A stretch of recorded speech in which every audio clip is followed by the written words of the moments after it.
Baik, Assalamualaikum warahmatullahi wabarakatuh. Waalaikumsalam warahmatullahi wabarakatuh. Selamat siang Pak Ustadz. Selamat siang juga. Bagaimana kabarnya hari ini? Alhamdulillah pada kesempatan ini saya sehat, keluarga juga sehat, dan mudah-mudahan juga kita sehat semua lah dalam menjalankan puasa Ramadan ini. Ya baik, sahabat sekalian, kami di sini akan mungkin banyak beberapa pertanyaan yang nanti akan saya sampaikan ke Al-Ustadz kemudian.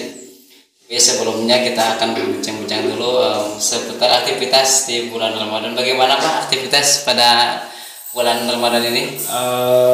Alhamdulillah kita masih beraktivitas sesuai dengan job kita. Karena saya sebagai guru ya pekerjaan saya, aktivitas saya ya ngajar begitu aja. Jadi hanya seputar itu saja.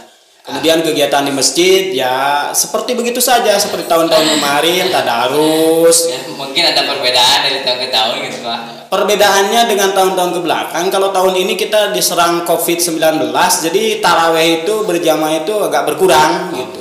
Apalagi kita ini negara yang menganut sistem taat kepada pemerintah ya. Jadi kita mengikuti aturan pemerintah. Taraweh mesti dijarangkan barisannya atau sopnya ya kita ikuti itu aja. Ya walaupun hari ini kan katanya COVID sudah hilang dan sebagainya, tapi memang prosedur atau prokes selalu dijalankan. Betul. Isunya COVID hari ini sudah hilang, tapi demi menjaga keselamatan ya kita ikuti aturan pemerintah COVID tersebut ya. Ya baik sahabat sekalian, kita ke tema pada kesempatan hari ini, yaitu temanya tentang seputar puasa Ramadan. Ya. Baik, ada beberapa pertanyaan mungkin Ustadz yang akan saya sampaikan. Juga sobat sekalian juga nanti selalu menyimak apa nanti yang saya tanyakan, juga nanti penjelasan dari Ustadz. Baik, yang pertama adalah pertanyaannya, sejak kapan puasa Ramadan ini diwajibkan? Bagi kita selaku muslim wajib melaksanakan puasa. Nah, maaf kalau ini salah ya tanggapan saya atau dari pertanyaan ya, kita ini. Wajib puasa itu bagi kita selaku umat Islam yaitu semenjak kita usia balik itu diwajibkan. Tidak ada alasan lain bahwa semua umat Islam ketika menginjak balik ya harus melaksanakan puasa dengan tanda-tanda atau ciri-ciri yang sudah dijelaskan oleh para ulama salaf dalam kitabnya. Kalau untuk perempuan berusia 9 tahun, kalau laki-laki di usia 15 tahun. Itu diantaranya mulai diwajibkannya berpuasa. Terus mungkin dari dalil atau mungkin sejarah diwajibkannya puasa Ramadan itu mungkin sejak tahun berapa? Pada zaman kenabian, pada masa kenabian Nabi Muhammad SAW terutama. Waduh, saya lupa ya. Saya lupa nih sejarah itu. Waduh, ternyata saya benar-benar lupa nih tentang sejarah. Ya udah kita mungkin ke pembahasan ini ya Pak ya. Oke. Mengenai tadi kebanyakan hal-hal yang atau orang-orang kewajiban kapan itu diwajibkannya berpuasa juga.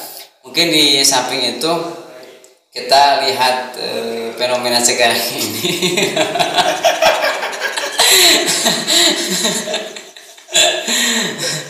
Mungkin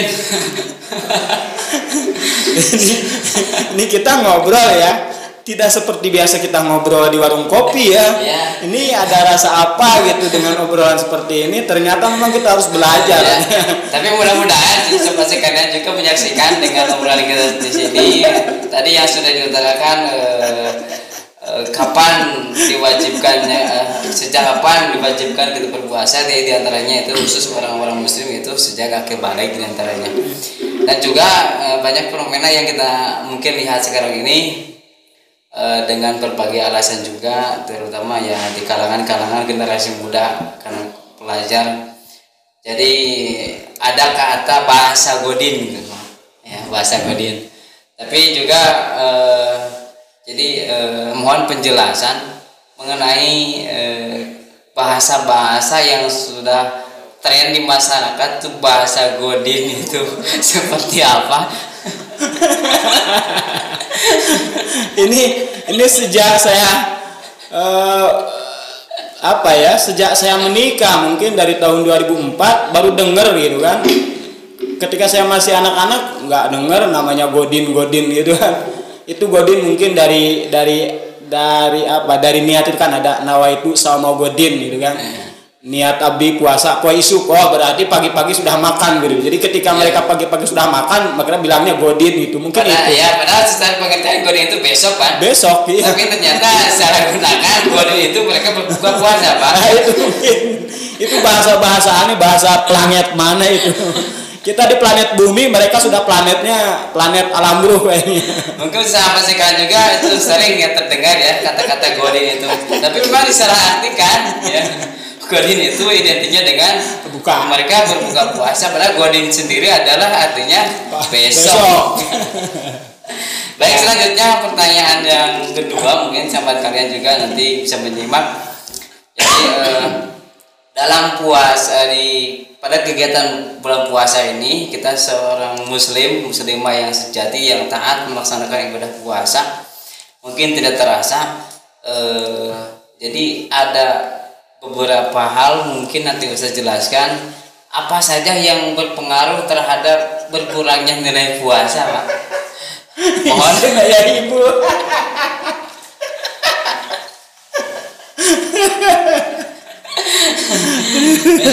Oke, baik, saya jawab ya. Nilai-nilai puasa kita bisa berkurang itu karena pengaruh lingkungan, pengaruh pergaulan, pengaruh teknologi. Itu bisa menimbulkan nilai-nilai puasa yang kita laksanakan nilai ibadahnya jadi berkurang. Jangankan orang lain, saya sendiri ya, ketika saya berangkat dari rumah menuju kantor, di jalan banyak perempuan yang pakaiannya seksi, terus lihat lagi orang yang sedang merokok, terus lihat lagi orang yang sedang adu mulut karena persoalan parkir, persoalan penumpang. Akhirnya timbullah kemarahan, ujian kesabaran. Akhirnya saya berpikir, makna puasa saya gimana gitu. Itu dapat mempengaruhi secara mendalam ke batin kita bahwa puasa kita ini sangat jauh dari puasa yang khusus gitu. Jadi memang, masih puasa umum lah. Ya, memang sementara kita ini ya, apa yang Nabi Muhammad SAW sabdakan, kamil shaimin laisa lahu min syami illa atau sementara mungkin kita masih ada level sana ya Pak ya. Betul. Sementara untuk bagaimana puasa kita pahalanya berkurang dan sebagainya, mungkin kita masih di level sana ya. Mudah-mudahan kita ke depannya mungkin esok atau lusa kita bisa meningkat ke level khusus ya. Memang kalau yang tadi diutarakan sama Bu Ustadz, banyak juga sih ketika kita pergi keluar, banyak penglihatan lah atau mungkin prasangka lah yang kurang baik sehingga bisa mengurangi pahala puasa.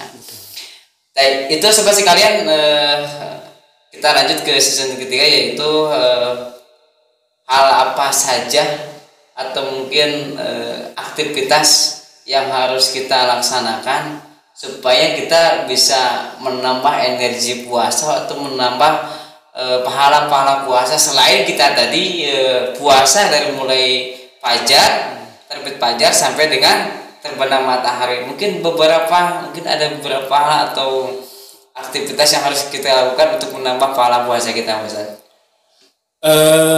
Yang paling utama bahwa puasa kan menurut para ulama adalah syahrut tarbiyah, artinya bulan pendidikan. Bulan pendidikan ini harus dimanfaatkan oleh kita untuk mendidik kita, baik itu mendidik lahir maupun mendidik batin. Karena sudah jelas Rasul mengatakan sumu tasihu, berpuasalah karena akan menyehatkan. Itu adalah pendidikan untuk jasmani kita. Apa yang perlu kita lakukan? Ini terutama puasa batin. Kalau kebiasaan-kebiasaan di kampung atau di pedesaan atau di perkotaan itu kan kebiasaan yang tahunan, tadarus bersama, itu sudah kebiasaan. Yang paling penting itu adalah menata hati ketika berpuasa. Karena apa? Besar sekali godaan puasa pada kita. Yang terpenting adalah amaliyah, yang paling penting adalah banyak-banyaklah beristighfar, baca sholawat, itu aja. Karena kuncinya apa? Apa yang dilakukan mereka bukan berarti jelek ya. Kalau tadarus itu saya pikir itu mah hanya rutinitas tahunan lah itu. Orang yang tadinya, tapi itu juga sudah bagus. Cuman untuk secara pribadi bagaimana meningkatkan amalia ibadah kita ya, tahajud mungkin biasanya 2 rakaat kita tambah sekarang tahajudnya jadi 4, jadi 6. Terus duha yang biasanya kita 2 rakaat ya kita tambah gitu kan. Karena aktivitas di bulan Ramadan ini mengajar juga dikurangi kan oleh kebijakan pemerintah gitu. Terus aktivitas perusahaan di perkantoran juga jam kerja dikurangi. Ya kita manfaat kepada mungkin dikurangi dengan alasan mungkin melihat situasi. Coba alhamdulillah ya. Seperti yang urusan Ustadz katakan tadarus. Sebetulnya tadarus itu menurut saya pribadi ya, kalau memang kita punya keinginan untuk standby atau mungkin berkesinambungan, sebetulnya tadarus itu di bulan puasa sudah jadi hal biasa karena memang akan menjadi keseharian kita. Tapi memang kebanyakan atau fenomena yang kita laksanakan, yang kita lihat, justru yang tadinya memang alhamdulillah ya berkahnya Ramadan itu, yang tadinya jarang mengaji mereka ikut tadarus. Dan memang sebetulnya pembelajaran dari awal untuk bisa ngaji itu dari awal sebetulnya, bukan pada saat bulan Ramadan. Jadi bulan Ramadan itu sebagai pelaksana kegiatan yang memang momen-momen yang luar biasa. Jadi kita belajar dari awal dulu. Jangan sampai pas Ramadan kita belajar udah ketinggalan jauh sih sebetulnya ya. Seperti hanya tadi banyak kan tadarus juga. Tapi walaupun demikian alhamdulillah pahala-pahala di bulan puasa memang luar biasa. Selain dari itu mungkin ada lagi Pak Ustaz? Saya pikir cukup lah. Kita ini udah terlalu siang nih. Ya. Terlalu siang. Baiklah sobat sekalian, itu saja mungkin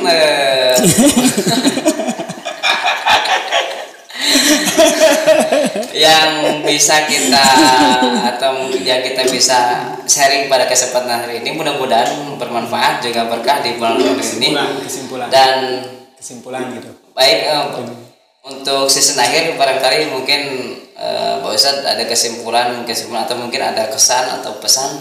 Oke, saya simpulkan aja ya dari pembahasan dari awal sampai akhir ini. Yang pertama bahwa puasa itu adalah sahru tarbiyah. Yang pertama yang harus dididik atau yang menjadi sasaran pendidikan kita dari sahru tarbiyah ini adalah tarbiyah ruhiyah, ruh kita yang dididik. Yang kedua sahru tarbiyah jasadiyah, artinya jasad kita dididik, jangan terlalu banyak makan karena kalau banyak makan menimbulkan penyakit dan sebagainya.